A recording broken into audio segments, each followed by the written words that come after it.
Bom, gente, então continuando sobre o tema dos determinantes do cerrado, nessa aula nós vamos discutir e aprender um pouco sobre a fertilidade do solo e as flutuações climáticas no quaternário.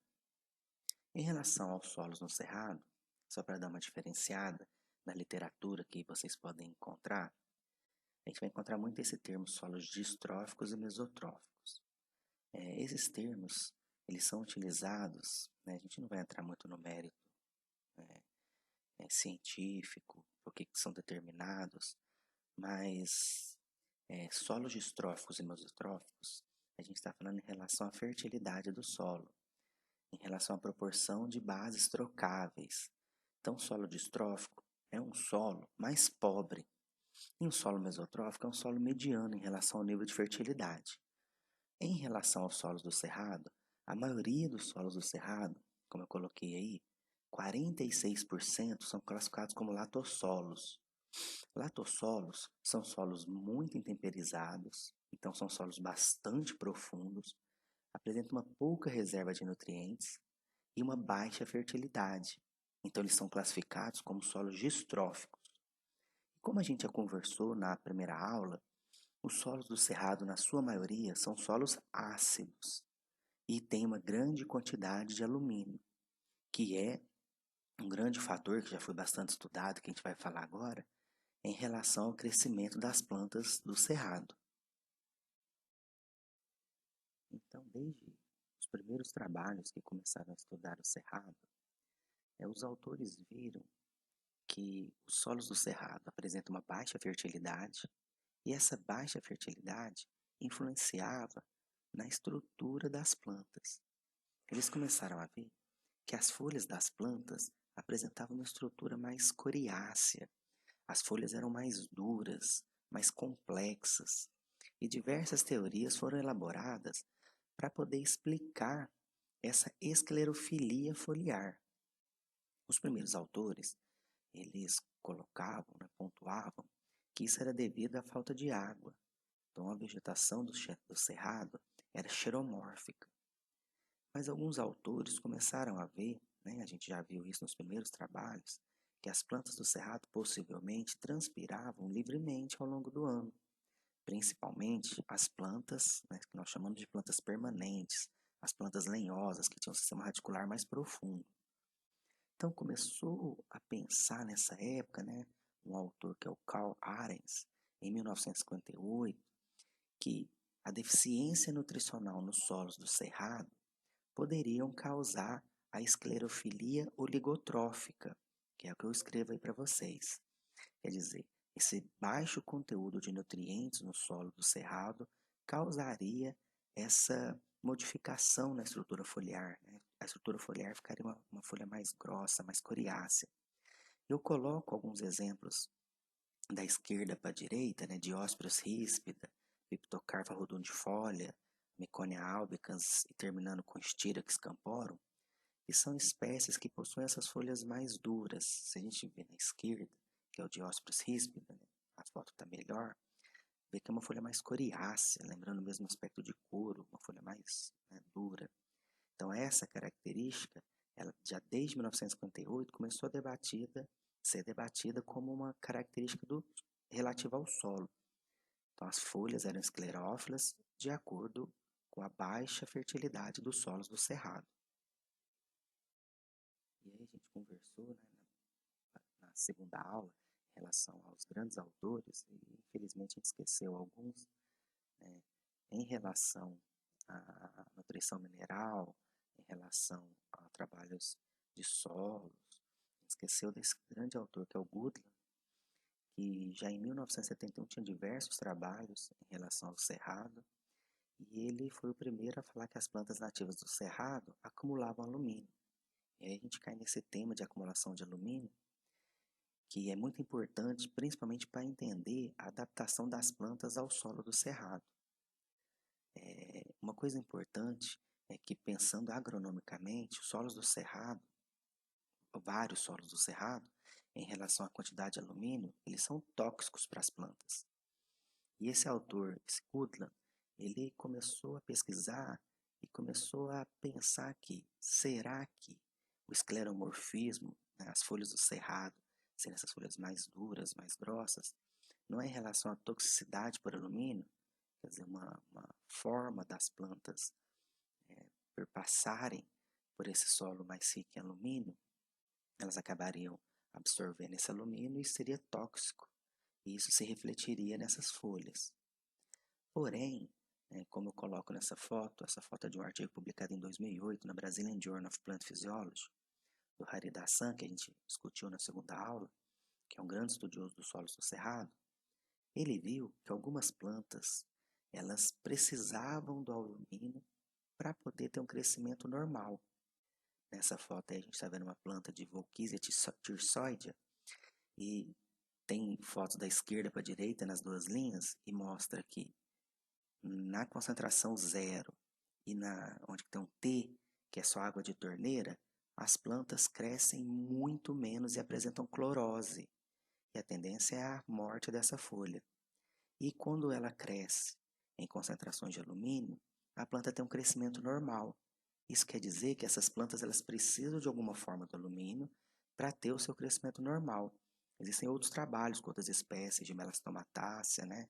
Essa é da família Volkisiaceae, que mostram que a acumulação de alumínio ela não causa uma toxicidade nessas plantas que são acumuladoras de alumínio no cerrado. Uma outra coisa bem importante que a gente tem que pensar sobre esse fator solo no cerrado é que quando a folha ela cai ou pedaços da planta caem no solo, tem que haver uma ciclagem de nutrientes para que esses nutrientes voltem para o solo, né, sejam incorporados de novo no solo e as plantas possam reutilizar esses nutrientes. Uma coisa que foi, né, já vista é que a ciclagem de nutrientes no cerrado ela é baixa. Existem fatores que contribuem para essa baixa ciclagem. Então, se tem temperaturas altas, sim, mas a umidade nessa reapilheira, que é essas folhas e ramos que caem no solo, a umidade é baixa. Então, isso não favorece uma ciclagem alta de nutrientes. Então, começou a pensar, as folhas das plantas de cerrado, elas apresentam uma alta longevidade, já que a ciclagem de nutrientes é baixa? Diversos trabalhos atuais já demonstraram que a longevidade das folhas das plantas de cerrado, principalmente das formas savânicas, a gente vai ver essas fitofisionomias, não é uma ciclagem, não é uma longevidade alta. As plantas mantêm as folhas por 1 ano, 2 anos no máximo, e essas folhas caem. Aí pensaram outras coisas, outros fatores, como a translocação de nutrientes. E alguns autores já viram que alguns nutrientes que são móveis, eles são translocados na planta das folhas velhas para as folhas mais novas, mostrando então que mesmo com uma baixa ciclagem de nutrientes, as plantas elas conseguem manter esses nutrientes no corpo da planta, translocando das folhas que vão cair para as folhas mais novas que estão sendo produzidas. Uma outra coisa importante que a gente tem que considerar é que as espécies de cerrado, principalmente as espécies lenhosas, elas têm um crescimento lento. A produção de ramos e folhas, elas podem ocorrer ao longo de todo o ano, mas elas têm um pico de produção na transição da época seca para a época chuvosa. E ocorre a produção de muitas espécies só depois das primeiras chuvas. E a taxa de crescimento, quer dizer, a quantidade de centímetros que a planta cresce por dia ou por semana, ele é muito pequeno, é muito baixo. Então, esse crescimento lento, muitas vezes, ele é relacionado a essa baixa fertilidade do solo. Alguns trabalhos da Haridasan, na década de 80, mostraram que as espécies cerrado, elas respondem positivamente quando o solo é adubado. Então, isso mostra essa relação de crescimento lento com essa baixa quantidade de nutrientes no solo. E importante também a gente lembrar, né, aprender, é que as plantas de cerrado, elas apresentam um grande crescimento da parte subterrânea. Então, esse crescimento lento da parte aérea, ele não é refletido num crescimento lento da parte subterrânea. Então, como eu coloquei essa frase aí, né, as plantas apresentam, de cerrado, elas apresentam um baixo estoque de nutrientes na biomassa. Sim, tem uma baixa quantidade de nutrientes no solo e isso resulta numa baixa taxa, né, de acúmulo de nutrientes na biomassa. mas o crescimento radicular e a quantidade de biomassa radicular é muito grande, mostrando que as plantas elas têm esse crescimento para tentar, para superar essa deficiência nutricional, aumenta a área de captação de recursos no solo para que elas possam ter um crescimento, mesmo que mais lento. Para a gente ir finalizando nessa aula, vou falar um pouquinho sobre aquelas flutuações climáticas no quaternário. A gente já viu isso um pouco na nossa primeira aula. Essas mudanças climáticas no quaternário, a gente viu que foi determinante para que ocorresse a vegetação do cerrado, para que ela não só expandisse, mas para que ela ocorresse naturalmente na região do cerrado. A gente viu que as chuvas ocasionais em períodos secos ajudaram a lixiviar os nutrientes do solo, quer dizer, havia a perda de nutrientes no solo. Com isso, aumentou a acidez do solo e o aumento da concentração de alumínio. Essas características, num solo, no latossolo principalmente, que é esse solo que ocorre na maioria das regiões do cerrado, que é um solo mais antigo, bem temperizado e profundo, ele foi um determinante para a ocorrência dessa vegetação de crescimento mais lento, que tem uma grande biomassa no sistema radicular.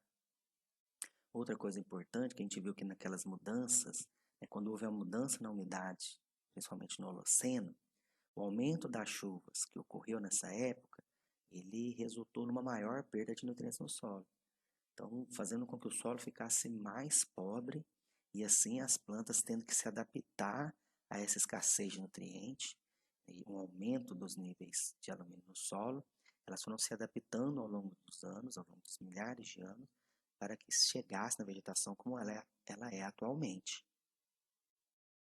Para a gente finalizar essa aula, durante as glaciações, um dos fatores que mais contribuiu para que as plantas de cerrado elas se adaptassem a esse ambiente foi uma baixa disponibilidade hídrica no solo. Então, mostrando que essas espécies elas se adaptaram ao longo do tempo a uma quantidade de água no solo menor.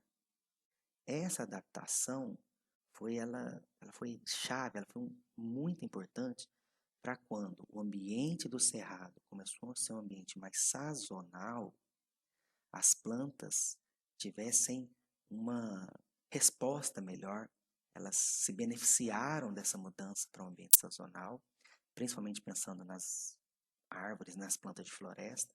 Por isso que o cerrado pôde se expandir mais quando o clima regional ele passou de um clima mais seco, já que as plantas estavam adaptadas a essa baixa disponibilidade hídrica, para um ambiente mais sazonal, onde uma época do ano tem chuva, tem uma disponibilidade hídrica maior, e outra época do ano é mais seco. Foi isso que a gente discutiu na nossa primeira aula em relação ao aumento da área de cerrado, da ocorrência de área de cerrado, quando o clima se tornou um clima sazonal.